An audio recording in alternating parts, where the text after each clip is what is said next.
time for the Severe MMA preview show with Sean Sheehan, Spencer Kite, Harry Powell, and your host, Ian O'Neill.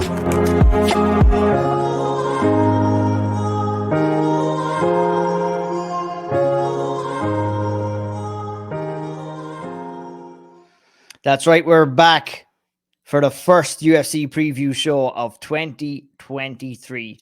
Just myself and the Welsh Wizard tonight, but I am happy about that. I hope you guys are happy about that as well. I do love me some alone time with Mr. Harry. How are you keeping, sir? I am well, thank you. Glad to be back. I have recorded a one Speaker's Corner or two Speaker's Corner with Shawnee, but this is my official stamp into 2023. So yeah, I'm here for it. I'm ready. Let's do it. Love it. Well, look, it's been an absolutely miserable start to mixed martial arts in the world of mixed martial arts in 2023 outside of the octagon. We won't dwell on too much of that too much. I know I've done a podcast with Sean on the Dana White incident. I know, Harry, you have a Speaker's Corner, which will be coming out today as well. It's probably out already at the time of this recording. And, you know, you can go back and listen to what me and Sean had to say over the Dana White incident as well. What we will do today is what we do best. We'll focus on the fights and what's going down in the octagon on Saturday night. UFC Fight Night will kick off with a new main event. We only have to wait, Harry, one event for a main event shift up and main event change up. And that was Sean Strickland coming in to replace Kelvin Gastelum, who will take on Nassourdine Imavov in the 205-pound division. We're moving up from the middleweight division. Obviously, a short notice fight. I think I like that idea. We've got Dan Ige, we've got Damon Jackson in the co-main event, and we got a couple of other good fights sprinkled down along the card. We will be looking into every single one of those fights over the course of the next hour. And let's get into it, Harry. You know, we began a conversation before we started recording, and you had been saying you didn't quite agree with the assessment that the Kelvin Gastelum fight or Sean Strickland coming in to replace Kelvin Gastelum even is a better fight than what was originally slated. Please share me your thoughts on that, please. I would love to, sir. This might be my internal bias, right? But when I look at Kelvin Gastelum, he's a man that can just do a bit of everything, right? Like, yes, he's had issues with the scale. Yes, he's had issues with his diet. Yes, there are times when he's not performed to the best of his ability or represented himself in a way that I think he would be proud of. But when you watch him, he can grapple both offensively and defensively. He can strike. He has an interesting approach to striking. He's got a great chin. And okay, the cardio issues are related to the diet and the weight and everything else. But more than ever, when the going gets tough, he has that Mexican blood in him somewhere, right? And he manages to drag himself through. You look at the Israel Adesanya fight, you know, you don't get to that point in that fight if you're not a fighter that has something. Right. And we saw a little bit of everything from Kelvin Gastelum in that fight against Michael Bisping. We saw things against that fight. I feel like Kelvin Gastelum is somebody that is probably both overrated and underrated at the same time, if that's even possible. But I feel like he is somebody that has a lot of skills. His division is not middleweight, right? Let's not get that twisted. He could be fighting 155, 170. No problem. 100%. I think that's been the biggest probably flaw or holdback of his career so far. And it's like we were talking about this with Kelvin Gastelum very early stages of his career as well. And here we are coming towards the latter stages of his career, and it's still an issue for him where it's like the inability maybe to have the discipline or maybe integrate some strength and conditioning and nutrition into your camp as well. I think it's a massive waste of Kelvin Gastelum's. And look, it takes a lot for you to say somebody should be fighting down a weight too. Let's be real, because you know you don't like weight cutting, but I think in this sense of the word, I think he's undersized for the middleweight division. Yeah, and like to me, dropping a division for Kelvin Gastelum isn't cutting weight. It's just getting into shape, right? Like Kelvin does cut weight, but he cuts weight because he carries himself so heavy outside of camp. I think if Kelvin Gastelum got himself down to, 10%, 9, 8, 7% body fat, what you'd expect from a high-level athlete, he would be way closer to 170 than he is to 185. And yeah, like I said, fuck weight cutting each and every time. And we should, we'd be doing people a disservice if for the first show of 2023, we didn't say fuck weight cutting. But, I was thinking, Harry, like new year, new you is like, fuck, he's encouraging weight cutting now. What are we doing? Anyway, but I think like for the same, you look at Roy Nelson, right? Roy Nelson probably could have fought at middleweight if he'd wanted to, like these, I think there's a difference between weight cutting and getting into shape. But for sure. Look, I don't have a problem with the fight itself. I just saw a lot of stuff online which was, like, this is a way better fight. Like, I don't agree with that at all. I think if we matched skill for skill, Strickland and Kelvin Gastelum's a far superior fighter, a far superior fighter. Now, this isn't pound for pound, right? This is exactly what the fight is. And Sean Strickland's going to potentially give Imavov some problems, but I was far more intrigued at what Kelvin could do stylistically to Imavov than I am about Strickland. Yeah, no, it's a fair point. And, I had been thinking about it as well. And while I definitely agree what you're saying, I think from a stature point in the middleweight division, having Sean Strickland coming in and getting a win on him, even though the fight is at 205, I think that, I think if Imavov comes in there, gets the win, he'll probably jump higher up the rankings than he would have maybe with a win over Kelvin Gastelum. But let's talk about Sean Strickland for a minute, Harry. We'll talk about Imavov in just a second. Coming in off short notice, only one win in his last 4 fights. One of those was grappling. So only one win in his last 3, 2 in his last 4. With Sean Strickland, for me, is look, I sat here and I criticized Israel Adesanya for, a lack of activity, for talking a big game and not delivering. And I can't sit here and not do the same about Sean Strickland. Sean Strickland is a guy who will say outrageous stuff outside of the octagon, in interviews, in post-fight press conferences. He's been heard saying that he wants to kill a guy inside the octagon. But the simple fact of the matter is, he's a jabbing machine when he gets in there, and it seems that he cannot get to that dark place and push some boundaries, and it doesn't seem to be, and it really confirmed this to me, like his inability to read a situation in the Alex Bahia fight. I've talked about that time and time again, how frustrating it was. And the same again in the Jared Cannonier fight, where, it was a split decision, but I had Cannonier winning that fight outside of a split decision, to be honest, for me.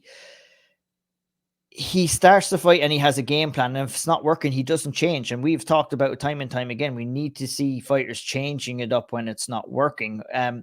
For what do you think is going on in Sean Strickland's head? Why do you feel he can't pull the trigger a little bit more? Why do you think he can't push? Why do you think he doesn't try to take a fighter down, where he does have some good grappling, and we've seen that before? I mean, for me and my frustrations when I'm talking about Sean Strickland is that, whatever you want to think about the guy outside of the octagon, but inside the octagon, he does have some fantastic skills. And I don't think that we've seen a true performance from Sean Strickland in the octagon for a very long time now. And that's a big, big issue, because when you're coming up with against guys like Cannonier and Imavov this time, you will not get away with doing what he has been doing in recent fights. Yeah, I mean, so the first answer is, we don't know why Sean Strickland performs the way he performs when he's in the spots that he's in. But I'll just steel man a slight argument pro Sean Strickland, right? If we just run through the fights that he's lost, the 5 fights he's lost, Jared Cannonier, let's be honest, Jared Cannonier is, in middleweight terms, an elite level fighter. There's no harm in that. Alex Bahia, now champion. No problem with that. Then we're down at welterweight, right? And look, this might be a case of Bobby Knuckles, down at welterweight, no chin, it's tough, whatever. Alessio Zaleski, things can happen when you fight that man, right? Mm-hmm. Kamaru Usman, absolutely no shame in losing to that man. and then Santiago Ponzinibbio. Again, no shame in losing to that man. So I think when we look at Sean Strickland, there is absolutely a conversation to be had about the way he approaches the big shows, right? The moments when he's in the big spots and he has an ability to perform at a certain level and vault his name into a certain type of conversation, there seems to be some mental blocks there. Because, as we said, we've all seen the sparring footage. He lords it all over his Instagram and his YouTube, that he's smashing fellas left and right with a ton of variety to his game. And yet, when the lights go down, or the lights go up, sorry, and there is a highly trained, highly skilled person in front of him trying to do the same things to him, it seems as though he retreats to what Spencer and I talk about, sort of the foundations and the fibers of his being. And that's like the base of his training. And that seems to be a quite passive fighter, somebody that is expecting to be able to counter, expecting to be walked down, but is also not enticing a fighter to walk him down. Yeah, if I could like label it, maybe fighting not to lose rather than fighting to win in certain respects as well. And that's a huge issue. I think, a highly skilled, highly trained athlete is what's going to be facing him again, a guy who's coming off a full camp as well. So it's like, where do we go from here? I think it would be detrimental to Sean Strickland if he was to go out and fight like he has been fighting in recent fights in this fight here. I think maybe that was, and I've not had a chance to hear him speak at the press conference yet, the pre-fight press conference. I know that was on this afternoon. But, if he goes out there and puts in another lackluster performance, I mean, all of that shine, all of that mystique, all of that kind of, there was a certain level of buzz that was being generated around Sean Strickland. Remember he was like almost taking center stage before he took on Alex Pereira as well, talking a big game. And this is the thing. It's like, I don't know. I don't want anybody to agree or disagree. All I can tell you is what I like to see. And if you want to go out and talk a big game, you have to deliver too. That's what I feel. You have to deliver. Okay, you can go out there and you can underperform, but we are seeing a pattern now, Harry. We're seeing a pattern with Sean Strickland, and it's a pattern that's not going to trend in the right direction for him. The middleweight division is probably one of the weakest, but we've getting some fresh blood into it. Imavov, this is his time to shine. This is his time to kind of take Strickland's all the hype and all the maybe fandom that he has created over the last couple of years in his rise up through the middleweight rankings. And I'm very, very curious. I think this is. Let me ask you this question. Do you think it's a mistake for Sean Strickland to have taken this fight at short notice? No. So I think if we look at the X and O's, right? Imavov comes into the UFC, beats Jordan Williams. No problem. That's your entry level, right? You go out, you dispatch of him, no worries. You then lose to Phil Hawes. Now, Phil Hawes is a tough out. If you approach the fight with a specific style, no problem. Then he beats Ian Heinisch. Ian Heinisch is nowhere near the top of the middleweight division. He goes out and delivers a disgusting finish over Edmund Shabazian when Edmund Shabazian had been fed to the wolves, right? Confidence is low. I think context and history will look at that fight slightly differently. He then goes out and beats Joaquin Buckley, right? And Buckley is a guy that, again, context and history is important. At the time, he is an improving fighter, right? He is an improving fighter for sure. But you're looking at a guy in Buckley who's relied on athleticism for most of his athletic career, most of his MMA career, most of his professional career. And you have Imavov, who's been wrestling forever, right? And so you look at Kelvin Gastelum, and in that line of fighters, that's the right step up at that point, right? Kelvin Gastelum is the right name. He is your Neil Magny of the middleweight division. If you go out and you beat Neil Magny, then you're very, very, very well on your way to a top 10, top 5 fighter. If you don't, well, then we got things to work on, right? So Kelvin Gastelum is the right name. Sean Strickland, we've just talked about him. He doesn't lose to just anyone, right? Sean Strickland might also be, after all is said and done, the Neil Magny of the middleweight division, where if you get past Sean Strickland, you're a top fighter. If you don't, you're not.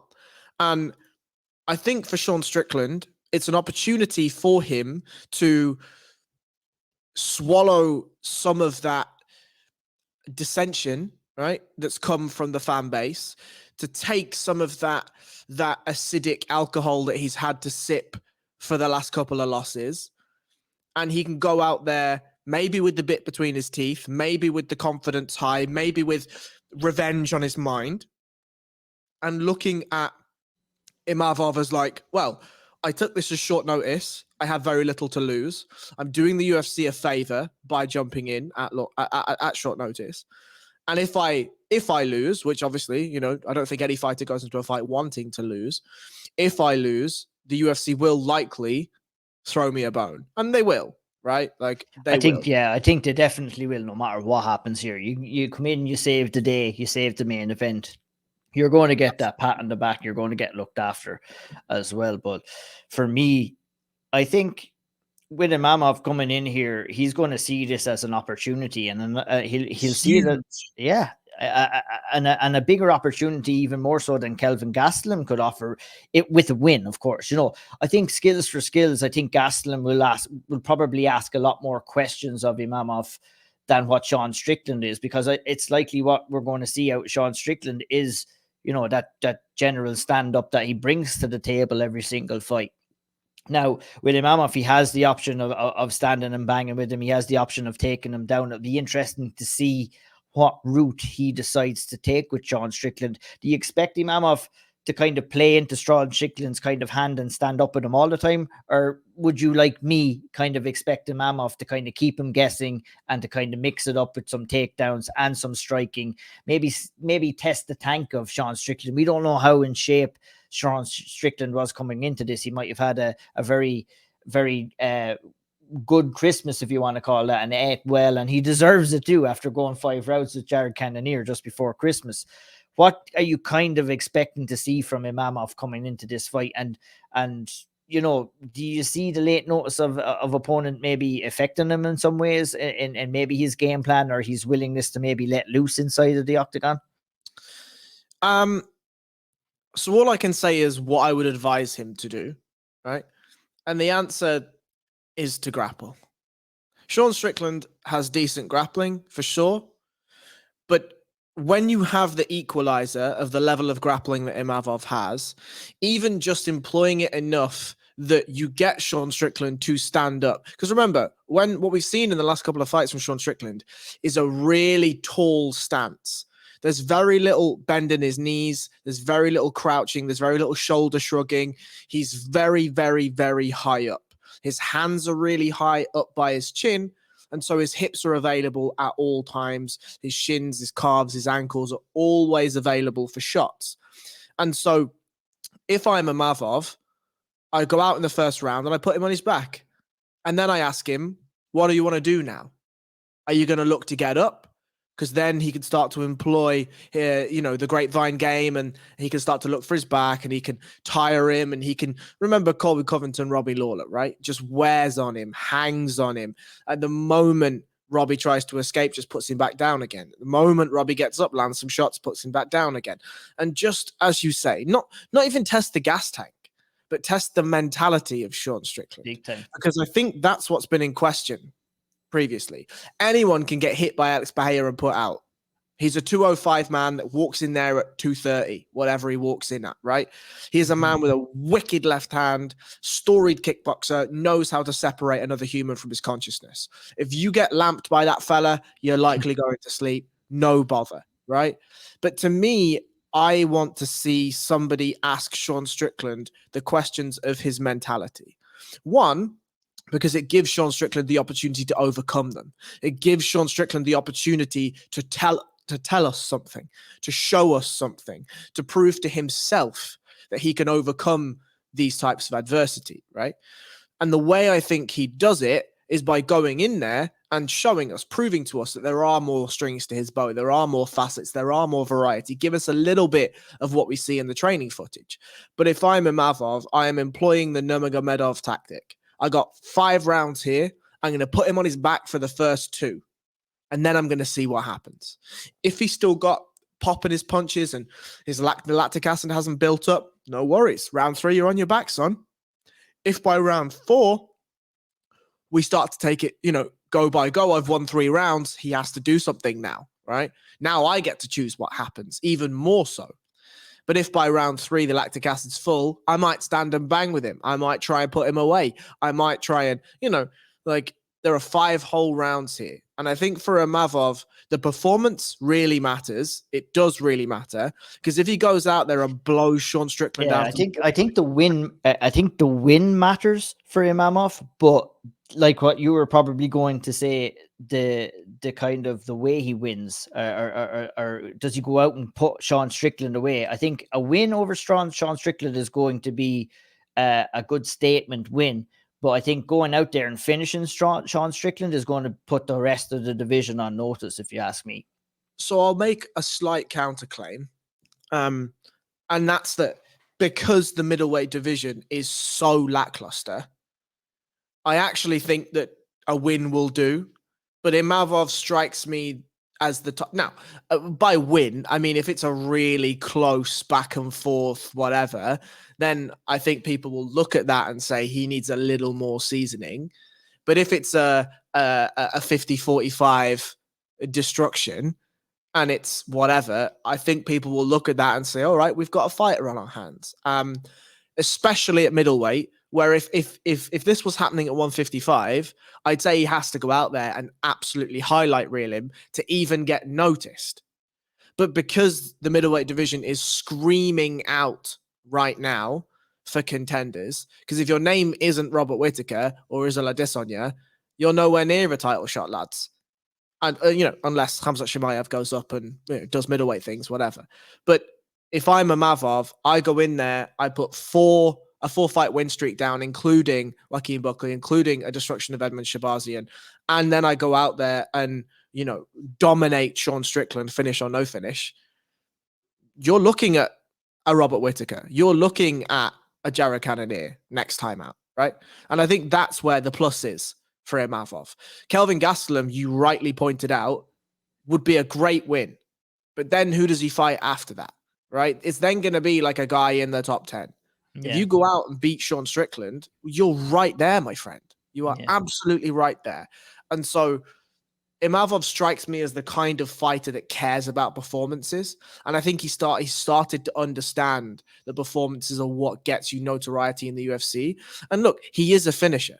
Yeah, right? Let's talk to me a little bit about his style and what you see. Me watching back tape on him, it's at times on the feet, his relaxed nature, his speed, his footwork, it's almost, and it makes a hell of a lot of sense. He's coming out with the same gym as Cyril Gane, but it is also, it's like a mirror image of Cyril Gane coming out of the way he kind of holds himself, his relaxed nature and his hands down on the feet. Distance control is excellent from him.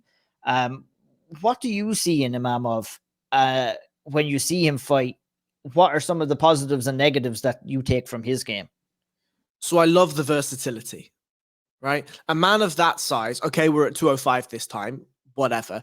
A man of that size at 185 pounds who's able to move in that way and is so relaxed and confident in his skill set, both on the feet and on the ground and in the transitionary periods, to be able to, if I'm a predominantly a grappler, which I think it's fair to say Imavov is, at least at his core, it's very rare that you see somebody grow into a fighter who's so relaxed with his own footwork, who's so loose, who's so languid, who's so able to find angles and use them to his advantage. Because one thing that I find, and we're going to talk about the Basharat brothers later, but one thing I like when I look at Javid and Farid Basharat is they come from a grappling background, but the way that they find their angles from a striking perspective they use that to their advantage in the grappling realms, right? Or they could punish their opponents on the feet with their striking, whatever it is. Imavov, I think, has blended those two arts so beautifully well that he can transition through them seamlessly. And when you are that relaxed, you're able to find things way easier. You'll know when you were striking and you got to a flow state and your arms weren't full of lactic acid because you were balling your fucking hands up and your biceps were screaming 45 seconds into round one, you were able to find yourself in really advantageous positions, and you'll see things that you didn't see before, and you'll land things that you didn't before. And yeah, it's the case of, like we've said before on the show, it's getting comfortable in the chaos as well. Whereas that you have to have a relaxed nature when you're striking, because if you don't, you're going to be bunched up, you're going to show your shots, you're going to just be wide open for your shots to be countered as well. Whereas that, it's amazing when I'm looking at a guy like Imavov with his grappling and his wrestling background, and you said it perfectly, is that you would look, if you looked at him, you would think that his prominent skill base is striking, really. But I think that's going to catch a lot of people out as well when they actually get a look at his ground game too, which I hope that they do in this fight. I agree. And like, it just came to me then.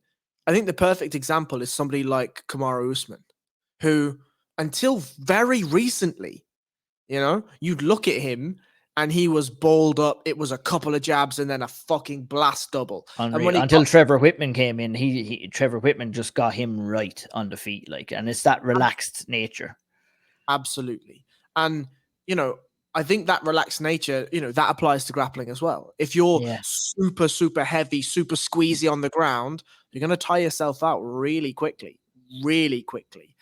And so I think what we have here, and I'll just say one of the cons, right? People like this. I did not like this. Going into the Joaquin Buckley matchup, he fought with emotion. Yes. My God, if you could see my notes here, it was the last thing I was going to bring up, and something I'll probably discuss with Spencer as well. There was a lot of shit talk heading into that fight.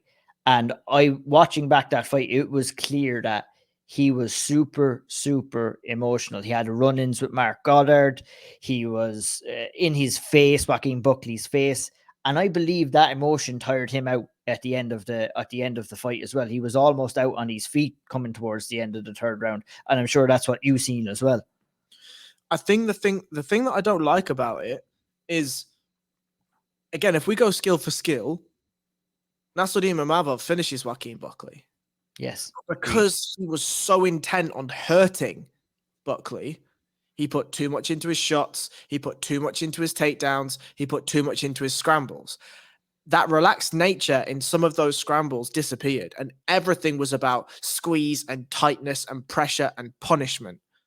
And that will destroy your gas tank if that's not your game.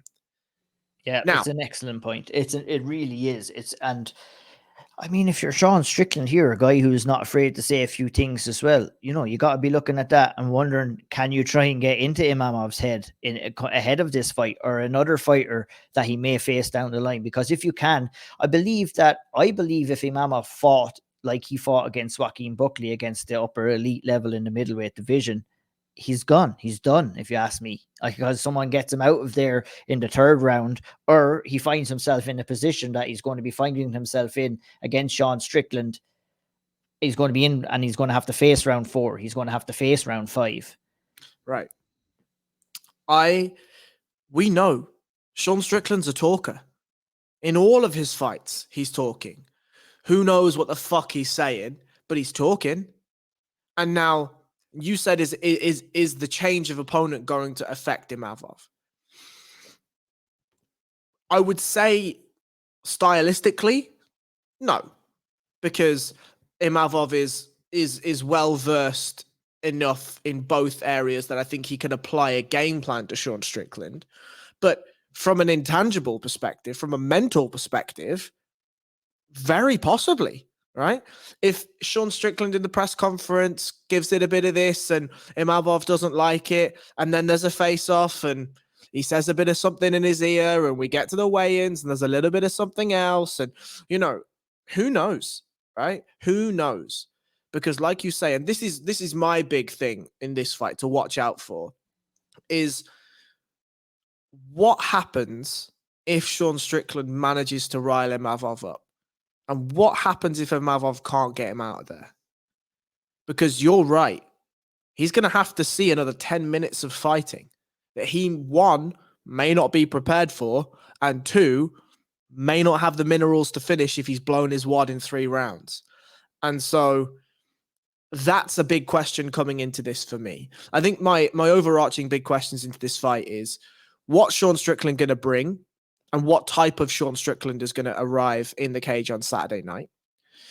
Can he disrupt the mentality of Imavov, or is Imavov learnt from the Joaquin Buckley performance that he must have a thicker skin? This is the fight game. People are going to say things that are mean and hurtful and unnecessary in order to try and disrupt him.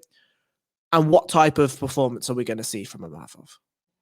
Yeah, very, very valid questions. And I do look forward to kind of getting those answers on Saturday night in the main event. Let's move on to the co-main event, Harry. Dan Ige coming in to take on Damon Jackson in the featherweight division. I mean, with Dan Ige, he's coming in here off the back of 3 defeats in a row. But, you know, and to be honest, it's 4 defeats and 1 in his last 5. And I believe Dan Ige as a fighter is much better at only 31 years of age as well. You know, he's fighting these top level guys. He's getting beaten by these top level guys. I really don't think that Damon Jackson is a top level guy. And I think it's a good fight to see where Dan Ige is at in his career, in his mentality. But it's also a good fight for Damon Jackson to see where he's at, and for the opportunity for him to come in and get a win against Dan Ige. That's got to get the juices flowing for a guy like Damon Jackson. How do you see this fight playing out? Firstly, I love this fight. And I love this fight because Damon Jackson deserves it, right? Damon Jackson goes out, loses to Ilia Topuria in his second UFC performance. These things happen in MMA, right? He then goes out, beats Charles Hosa, who we know is a wily veteran, goes out, beats Kamuela Kirk, does what he has to do, beats Dan Argueta, and then destroys Pat Sabatini. Why not? Why not give him Dan Ige? Why not reward those performances with a name? 100%. I'm with you. I'm down with that one. 100%. 100%. And for Dan Ige, let's just run through those losses. Movsar Evloyev, very possibly a featherweight champion in the making. Josh Emmett quite literally has the opportunity to be an interim featherweight champion in the near future. Chang Sung Jung, these things happen. Former 2-time challenger. Calvin Kattar, what are you going to do? What are you going to do? Right? And then in between there, by the way, he beats Gavin Tucker, who in 2021 was carrying a lot of hype behind him. He's a tidy fighter. Again, he's not going to be a championship level material, but he's a tidy fighter in that division. And I think, to me, if you are top 10 at featherweight or top 15 at featherweight, that is an amazing achievement. And there is nothing that we can do or say to take that away from Dan Ige. To be top 15 in the toughest division, one of the toughest divisions in the UFC, is a fantastic achievement. And if that is what his ceiling is, top 15, top 10, somebody has to fill it. And we say this all the time. Like, you know, we have to, I think one of the things we as media members and also fans have to slightly get away from is we expect every fighter that's in the top 15 to be looking to be a champion. Right? Or is always pushing to be a champion. We expect them to be a champion. We expect them, excuse me, to climb up towards that championship level. Some fighters just aren't good enough, and their ceiling is 14, 13, 12, 11, 10 is pushing it, right? And I think Dan Ige is in that for me, right? He is a top 10, top 15 fighter. He's not a top 5 fighter. He's not a top 3 fighter. The thing that rings in my head all the time is what Max Holloway said, right? Is he's like, cracking the top 15 is one thing. Cracking the top 10 is another thing. Top 5 is another thing. Top 3 is another thing. And then you win the title. That's a totally different kettle of fish. And then defending it is like nothing you'd ever believe. And I believe that 100%. Now, from a stylistic perspective, I think Dan Ige hits way harder. I think he moves far better on the feet. Damon Jackson's a slightly awkward, gangly type, rangy type fighter. He is absolutely going to look to put Dan Ige on his back and control him there. Damon Jackson has some really interesting half guard ideas when he's passing. He has a really wicked head and arm choke. He likes to threaten the back. He took Pat Sabatini's back real quick. He took Dan Argueta's back 3 times in 3 rounds. You know, and both guys are serious grapplers as well, especially Sabatini too. So I was actually blown away with Damon Jackson in that Sabatini fight, because Sabatini was a guy I had been keeping an eye on, and was very, like, I mean, when I say high on him, I mean a very good fighter, but you know, one who might have its limitations when it comes to the rankings. But nobody has handled Pat Sabatini the way Damon Jackson went in and did it. Now, Damon Jackson cut a very emotional promo after that fight. Obviously he had lost his brother, and I mean, you know, the pain and the hurt of that's going to drive you to a certain place, and that's going to, like, I don't think I would have liked, maybe I know I would have liked to see Damon Jackson come in with that mentality with Dan Ige to see how he kind of handles. Obviously you're not going to be able to, and I'm glad he's not going to have to deal with those emotions of loss going forward, but it's going to be interesting to see how Damon Jackson kind of, you know, this is his proven ground here now. He has a chance to crack the top 15. I think you would agree the same with me. I don't think I'd expect to see any of these guys even touch probably the top 8 in the division. And they might even struggle to crack the top 10 at the very minute, or in the next couple of years as well. Look, at Dan Ige has some time to bounce back, but you know, he went on his career best run, and he got some good fights. Obviously, you know, I wonder what you feel goes through a fighter's mind when, you know, you go on that run and you work yourself into a position where you are taking on the likes of the Caters, the Korean Zombies, the Josh Emmets, and they turn out the way they turn out. You know, would you expect it to be hard for Dan Ige to kind of get back up, or to be fighting with the illusion that he's going to get back into the mix and fight for a title again? I find that very hard to see. I think Dan Ige has to have a conversation with himself to see what he wants in the next couple of years. If it's not going to be the title, do you want to be fighting and competing, or maybe playing gatekeeper within the featherweight division? Because I think if he's going to be coming out and talking about title runs again, me personally, I find that hard to see. So I think it entirely depends on what type of a human Dan Ige is. I've never interviewed Dan Ige, and you know, that's a conversation I'd love to have, especially now coming off 3 losses. But I think we know that fighters are delusional, and they have to be. They absolutely have to be. It is in some way a absolute necessity. In order for you to put everything into your training and put everything into a performance, you have to believe that you're the best in the world. If you allow at any point the idea that your opponent might be better than you, then you may lose, right? You may take that and it may affect you mentally, and you know, that's a very bad thing. Now, for Dan Ige, I think when you have an ability, when you go and you fight those guys and you go in, I would like to know, and this is a question I'd love to ask him, is what did you learn from those, right? Did you feel in those fights like, oh, actually, I'm not that far away, right? And all of these guys have different, you know, styles and applications of techniques and all this sort of stuff. But I didn't feel like I was that far away. I felt like they were better on the night, but I feel like I could go away and fix some things and take another run. He's only 31, right? Which isn't super old in that division. He's had a lot of fights. He's taken a lot of damage, but we've seen crazier things in MMA than a fighter go up, we think he's done, and he runs his way back. I've already stated, I don't think he gets much higher. I think we've seen the ceiling, right? We've seen his capabilities, but I find it hard to believe that he wouldn't go in there and think, if I put a couple of fights together, I can get a big name, and with the right name on the right day, I can push myself into that conversation. if I may, I'll just finish the quick analysis of Dan Ige in this fight. Like I said at the start, I think he hits a bit harder and he moves way better on the feet. But I also think that the real crux of this fight is in the grappling, I think. And that's that Damon Jackson is a control-based grappler. He wants to put you on your back, and he wants to very slowly and very methodically get to half, pass, and either take your back or catch you in a head and arm. Dan Ige is the opposite of that. He's a very athletic grappler. He likes to move a lot. He likes to change position. He's happy to scramble, and he's happy to go anywhere and everywhere. And this, I think, is where the enticing, interesting parts of the fight are to me. If Damon isn't able to control Dan Ige, will he bother shooting? Will he just try and push him against the fence and tire him out?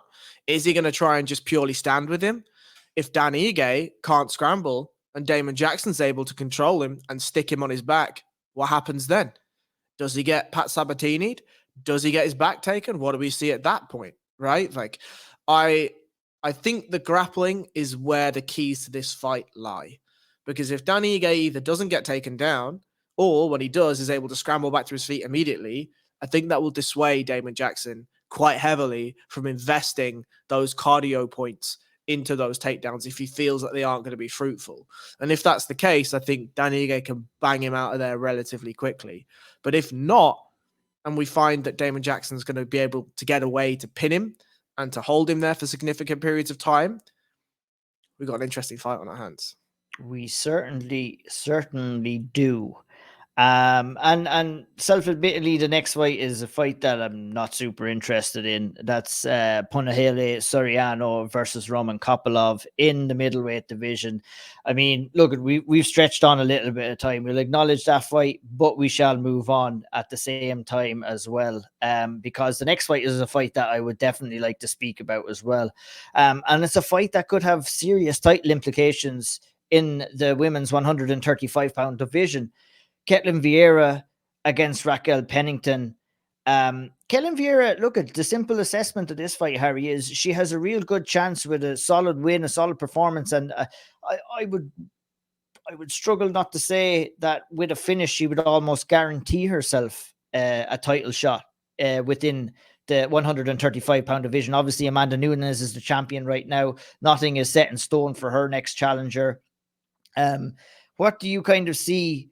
Well, I guess, do you kind of see it the same as what I do? And do you see this as a very winnable fight for Ketlen Vieira? Do you feel that she has to go out and put on a super impressive performance rather than just go out there and scrape the win or win a decision? What do you think is her mindset coming into this fight?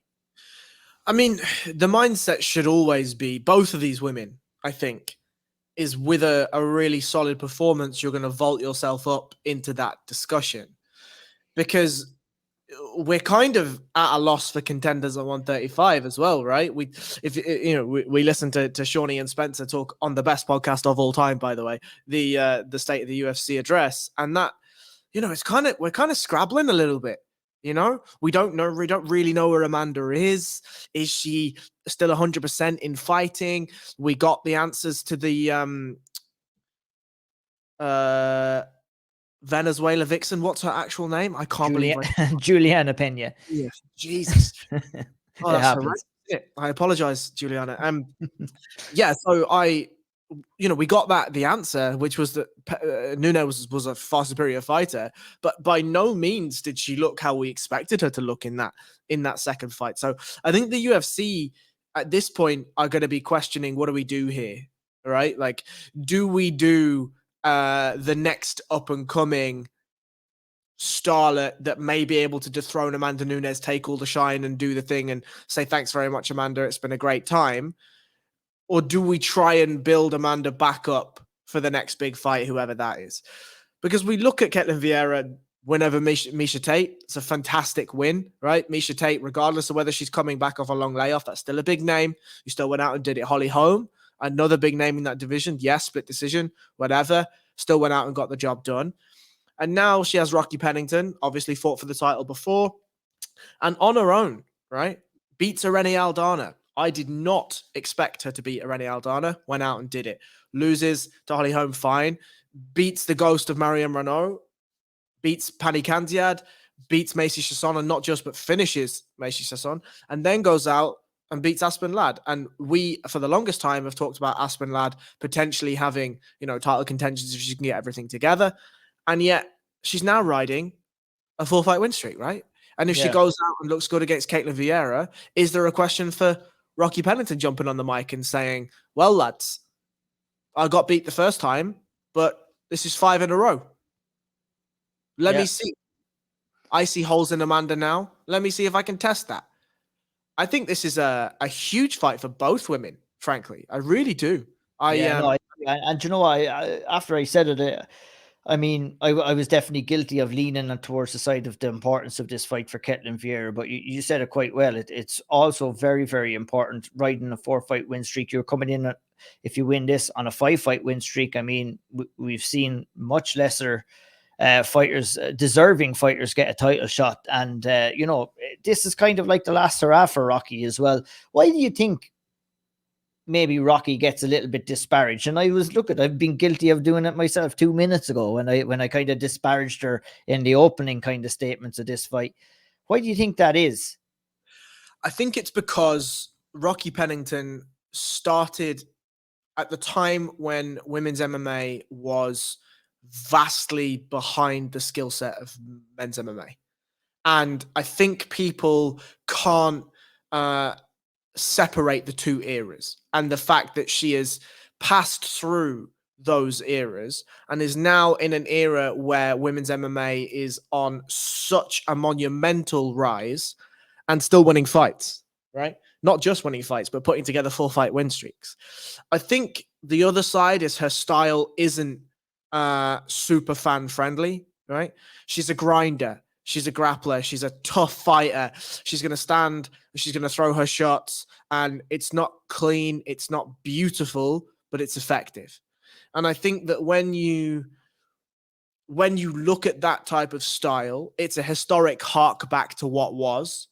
And people want to see fighters like Shevchenko and Ketlen Vieira and Weili Zhang and Rose Namajunas, who are more what we would determine to be modern MMA fighters, right? The ability to transition so seamlessly and so beautifully between a variety of positions, transitions, and states.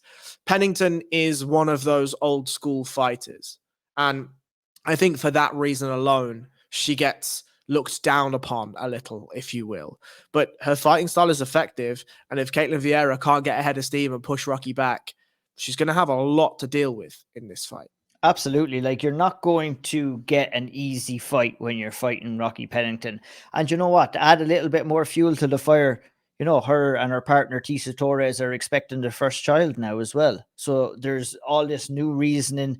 Will that spark a light under her as well?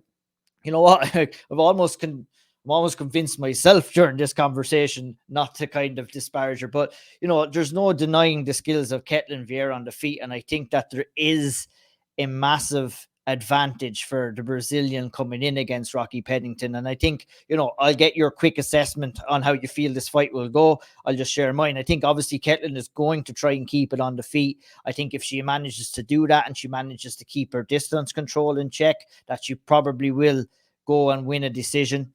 I think that what you said with Rocky Pennington, she needs to do what she needs to do best, what she normally does best, and that's make it a dirty, gritty fight, try and put Vieira on her back, and just make things awkward and make Caitlin kind of question her game plan, try to switch it up. What's your overall assessment on how you feel this fight is going to go down? I think that Rocky doesn't have enough variety on the feet. She's often a very straight up 1-2 type fighter. If it gets a bit gritty and a bit grimy, she's happy to throw some whatevers in there, like a couple of shovel punches, maybe a hook here and there, maybe a bit of elbows, maybe a bit of dirty boxing in the clinch. But when she's out in a more safe range, it's a 1-2 type deal. And I think that Vieira will be able to time her. She'll be able to recognize her patterns quick enough. And I think that we're going to see Ketlen Vieira walk Rocky down and land some good shots. Ketlen Vieira hits quite hard. I really like the way she moves. She's certainly got more variety on the feet than Rocky. Now, if she can't stop the takedown, when the takedown comes, and it will come, then, we have a very interesting fight on our hands here, because if Rocky realizes that the striking isn't going too well, but she knows that she can get Caitlin Vieira on her back, she won't waste time, right? She knows what she's doing in there. She knows what's good and what's bad. And I think that's the route to victory for Rocky Pennington for me. And that's maybe throw your 1-2, duck under a counter, take her down, hold her there, beat her up, tire her out, and then we'll see where we get to as we move on. But I will be picking Caitlin Vieira in this fight. As would I think. As would I. A very good assessment there. And that's a great fight. I'm looking forward to that. That's a very interesting fight. And another very interesting fight that will open up the game, the main card is Cousin Nurmagomedov is back, taking on Honey Barcelos. And I mean, Harry, if you have your hands on your head, you're breathing out, you're getting excited. Like, this is a cracker of a fight to get us opened up for the main card. I mean, we've seen Umar Nurmagomedov run through the who's who, 15-0, undefeated as a mixed martial artist so far.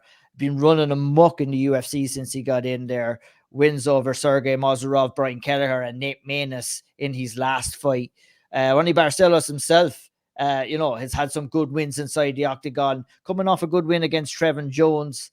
I struggle, honestly, to see a way that he can get a win against Umar Nurmagomedov coming in here. And if I have to say it, like, my excitement for this fight is more so for the opportunity to see Umar Nurmagomedov showcase his abilities, because I think even though he got a win against a really good fighter in Nate Maness the last time, I think he might have been a little bit disappointed that he didn't get him out of there. And I'm interested to see what he comes in and does against Honey Barcelos here. What are you expecting to see in this fight in the bantamweight division? Oh, I fucking love this fight. I love this fight. This, to me, right? This is the veteran test for Umar Nurmagomedov, right? This is you probably should beat this lad, right? Skill for skill, you should probably beat this lad. He's the as your good friend and unfortunate has now come from the UFC, he's the Francisco Trinaldo test in the lightweight division. I knew that. I knew that Trinaldo would bring the first arm movement of the year. I knew it. But you're right, though. Like, you're right. Like, yeah, we know, maybe not the same skill sets or whatnot, but like in around that. Right. If you go in there against Francisco Trinaldo and play silly buggers, he'll beat you. No problem. He'll beat you.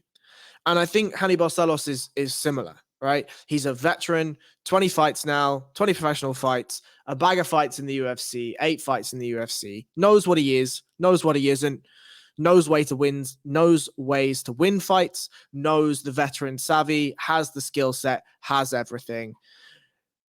Skill for skill, he is not the same fighter as Umar Nurmagomedov, right? He is absolutely not. But this is just before we give you a co-main event slot on a fight night, just before we put you in there with somebody that's a really interesting fight for you, let's see what you do with this fella, Yeah. And to me, the reason why I love this fight is because this has the makings for Umar Nurmagomedov to go out there and just absolutely put on a show. I think against Nate Maness, I couldn't have been more impressed, frankly. Yeah. Because I'm not going to say I don't care about finishes. I certainly care about finishes. But when I see a fighter go out and dominate Nate Maness the way that Umar Nurmagomedov did, I can't do anything but hold my hands up and be ultra impressed. We know how good Nate Maness is. 100%. And Umar went out there, dominated him on the ground for 2 rounds, and then just beat him up for a round. And it's amazing. It's absolutely amazing to watch. I suspect the same thing will happen here with Honey Barcelos. I think opportunities will arise for Umar Nurmagomedov to take finishes. I suspect it will be on the ground. I think Honey Barcelos is either likely to give up a head and arm, he's likely to give up his back in a scramble or trying to get up. But if he doesn't and he manages to survive those first 2 grappling rounds, he's got a serious problem on his hands when Umar decides to start throwing. And look, I'm not saying that Hannibal Barcelos can't give us a shock here. I just think that it's very unlikely. I want to hear your thoughts, but then afterwards, I want to get, who would you match Umar with should he win this fight? Basically, my thoughts are the same as what you are, and like when I kind of worded it, I want to kind of reiterate. I feel that Umar Nurmagomedov. I knew I was going to fuck that up. I was saying that Umar Nurmagomedov. I think he himself will be disappointed not to have gotten the finish. But me and you looking from the outside against a guy like Nate Maness, a serious competitor, a guy who just moved down from the bantamweight division as well, down to 125, a big guy, well skilled, great grappler, and has serious power on the feet as well. And Nurmagomedov, Jesus Christ, what's going on? I could say Nurgam. I'm going to stop saying now. Nurgam. I'm confusing myself. Cousin Umar. Yeah, Cousin Umar. That's what I'm going to call him. Like, I can say that perfectly fine when we're off camera. It's just whatever fucking happens. I think, look, this is an opportunity for him at the top of the prelims. There'll be a lot of eyes on him to go out there and put on a performance. And I think you described how the fight will probably play out perfectly. When you ask me who I would like to see Nurmagomedov fight after this fight, and we're assuming he gets the win here, but no disrespect to Mr. Barcelos. I would like to see him go in against Ricky Simon next. He took the words out of my mouth. That's the fight. That is the fight. If he goes in, I wouldn't mind Song Yadong either. Yeah. I'd take either of those fellas. If he goes in and he beats Ricky Simon or he beats Song Yadong, all right, son, I see you. I fucking see you. I mean, my like Cousin Umar, he's 26 years of age. So, I mean, look, you have names that are ahead of him right now, you know, the likes of Cruz, the likes of Rob Font and stuff like that. I think there's no rush in putting him in there. Like when you're trying to match him with someone like Ricky Simon or Song Yadong, you know, that's young, up and coming fighters taking on each other to see who maybe deserves the right to go in and take on the likes of the Cruzes and the Fonts and the Sandhagens a little bit later on as well. So I think in that fucking bracket. No, you can't Cruz in the same bracket as Sandhagen and them fellas. Yeah, no, sorry. I'm just looking at names here. No, not at all. But I mean, Cruz would be a good test for him maybe after that. But Cruz isn't going to take a fight against someone like Nurmagomedov. I fucking hopes he doesn't either, because I think Cousin Umar absolutely destroys Dom Cruz. 100%. It'll be interesting to see how Cousin Umar gets on there. I'm looking forward to seeing a fight. Always exciting. You know, he's the type of fighter. Habib is a fighter that made grappling exciting, when everybody was of the opinion that, you know, grappling is boring, and the GSP criticism. Habib is a guy who made grappling exciting. I look at Umar Nurmagomedov. It's his first name that fucks me up, Harry. We're going to have a right good laugh. Umar Nurmagomedov. Cousin Umar is also a fighter that makes grappling exciting, and that's the point I was trying to make before I stuttered over my words. I think the clip for this episode, by the way, it's definitely going to be that. It's definitely going to be that. Absolutely. One last fight I'd like to talk about before we head away, and there's a couple of more fights on the card, but the one that we're going to concentrate on, and that's Mateus Mendoza versus Javid Basharat. Harry, podcast long time ago, you sat up in your chair, you pulled the microphone a little bit closely, and you gave us the Harry Pound finger into the camera, and you said there is a guy that has not been signed to the UFC yet that is going to be fighting there pretty soon, and his name is Javid Basharat, and he's the guy that we need to pay attention to. What gave you the confidence to say that back then? And how confident are you that he can kick on after a win on Saturday night and move up the rankings and take on some, you know, a little bit more? We're talking about the likes of Umar Nurmagomedov, and we're talking about the likes of who we've been talking about in that last fight. You know, that's the kind of division that Javid Basharat is in. at 27 on the outskirts, still rightfully so is kind of teetering and fighting competition outside the top 15. And I think I would be happy to probably see him fight that level of competition for another 2 or 3 fights as well, before maybe moving in and taking on maybe top 10, top 15 opposition in that division. Please share your thoughts on Javid Basharat and share your opinion on his opponent and how he's going to kind of handle his opponent. A man of mystery, to be honest, Mendoza. A guy that's not that much footage out there. He's a lot of first round knockouts. He's a big power in his hands. We did see that in his last fight, but I'm curious to hear your thoughts maybe before we wrap it up here for the preview show on Javid Basharat. Sure. So my confidence on Javid and his brother Farid comes from, I used to train at London Shoot Fighters. Now, London Shoot Fighters is split into 2 gyms. It's split into one in East London, where sort of the more hobbyists would train, which is where I trained. And then there's the West London gym, which were where the pro fighters trained. Now, whilst I didn't visit the West London gym ever, because whilst that may sound crazy, getting across London is an absolute nightmare. Like, a lot of the boys that used to train at the East London gym would go to the West London gym to get rounds with the pros and help them with their camps and all of this sort of stuff.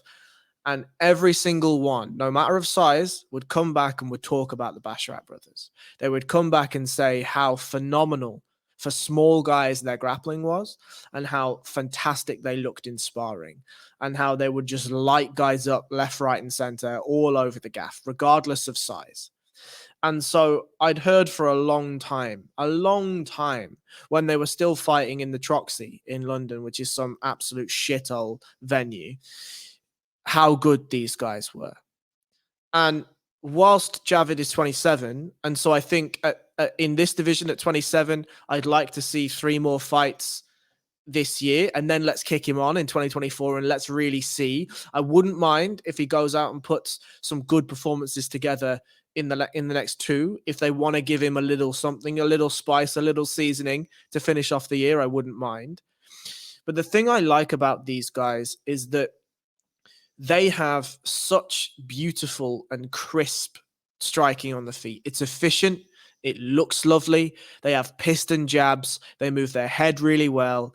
But it's the distance management with the footwork is the thing that grabs me, right? You look at Trevin Jones. Trevin Jones is supposedly a black belt.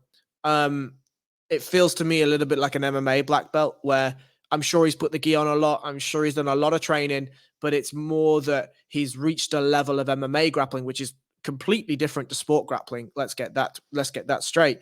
Yeah. That, he warrants a black belt. Fine, no problem. But on the feet, he's a big hitter. That's what he is. He's a big load up, slam you, knock your teeth out type of fighter. And Javid just moved around him like water, right? He was in and out. He was pressuring him. He was pulling the head. He was clinching. He was landing the shots. He was plum clinch, tie clinch, here, there, everywhere, just beating the brakes off him, finding the holes, setting him up and playing with him. And it was gorgeous to watch. We said going into Tony Gravely that this might be a little bit too soon. We're pretty high on Tony Gravely over here at SevereMMA. And the way that Javid dealt with that fight was astounding. It was a phenomenal performance against Tony Gravely. Not alone did he outperform him on the feet, which we probably all would have expected coming into that fight. But what really surprised me is how well he handled Tony Gravely in the grappling department. Mm-hmm. Getting those reversals, popping back up, not accepting the takedown, and just being the stronger, better grappler overall, which probably surprised Tony Gravely more so than anybody else. I mean, I was blown away with Javid Basharat's performance against Tony Gravely in his last fight. And I'm super excited to see him come in here against Mendoza. And I would imagine, look, there's very little footage on Mendoza, but I'd imagine, this is another good opportunity for Basharat to come out and to style on someone like Mendoza. Like, from what I've seen, I just can't see. I think Basharat is one of the future of the bantamweight division. I think he's such a great fighter, such a well-rounded fighter, not just a stylish striker, but a strong, powerful grappler as well. Is that what you see?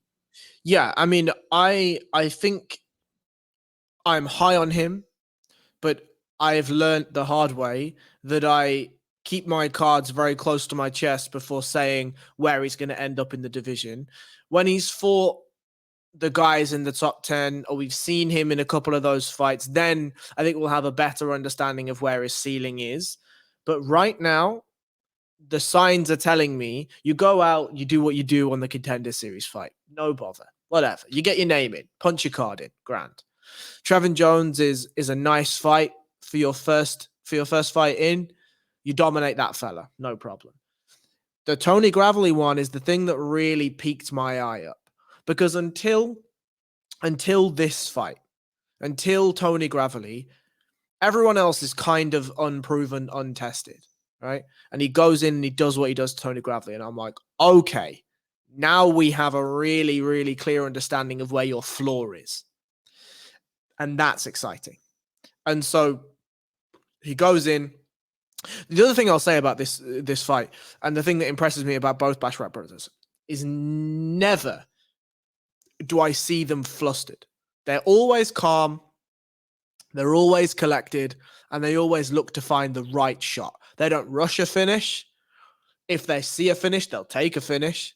But if they don't see one, they're not going to force one. They are just happy to chip away at you, shot by shot, takedown by takedown, reversal by reversal, inch by inch, footstep by footstep, until you eventually wilt. And then when you wilt, then they'll lay the pressure on and get you out of there if that opportunity presents itself. And I think there's a real beauty in that, where it's, I don't have to rush. We could do this for an hour, and I'm still going to be here, right here, doing exactly what I'm doing now. Are you?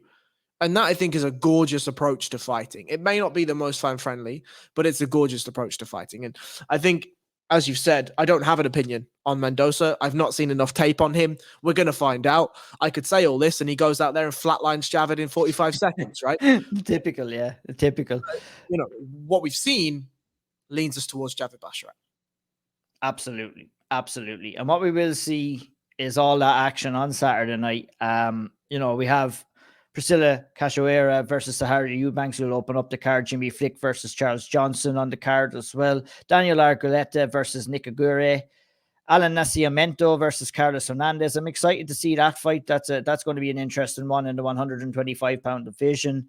Mateus Rebecki versus Nick Fior. And we have Abdul Razak Al Hassan versus Claudio Ribeiro as well in the middleweight division. That kind of sees the full card from top to bottom. But as we said, it's all about Sean Strickland and Nassourdine Imavov in the main event. Dan Ige versus Damon Jackson in the co-main event. That was your UFC preview show, the first of 2023. And we'll bring you many, many more. Spencer could not make it tonight. I forgot to say it at the start. He will be back with us next week. Shawnee will be back with us from time to time as well. Well, as always, from my main guy, Harry Powell, go and check his stuff out. Yeah, the Severe Spotlight will be back this Monday. I'm looking forward to seeing that back. Over on the SevereMMA Patreon account, you can see the barcode up in the top corner. You'll get to hear Speaker's Corner, amongst other podcasts as well that Harry produces. One Man Boot. I'm looking forward to that coming back next week ahead of is it next week? It's not next week. Next month ahead of the next big pay-per-view. Anything else on the horizon, Harry, that you want to get out there? What's anything else going on with you? You can always find the takeaways with Spencer and myself. Absolutely. I'll say it here because then we have to do it. Ian and I, for the whole of 2022, said that we were going to look to try and do something together. Both of us have quite tight schedules, but I'll say it here so that we have to do it, is that at some point in 2023, you will see more of this, more of the Harry and Ian show. And I can't wait. Yeah, either can I, buddy. Either can I. And you can also catch the Owl Triangle on SevereMMA, YouTube, Spotify, and all your podcast platforms. We're coming back next week with a brand new episode of that, the Chase and Pack on the Patreon as well. Head on over there, support independent MMA. We do our best to bring you some great content each and every week. And I think that we do a pretty good job at doing that as well. We appreciate you all. We love you all. Thanks for listening in. We'll be back next week with another UFC preview show. And hopefully we'll see the return of Spencer and check out all of his stuff over there as well. A conversation with the Scroobius Pip is up today. Brilliant. I've listened to 3/4 of it and it was fantastic. And all of those conversations with Spencer as well, all can be found here on the SevereMMA YouTube channel. Thank you. Good luck. Enjoy the fights on Saturday, and we'll see you again next week.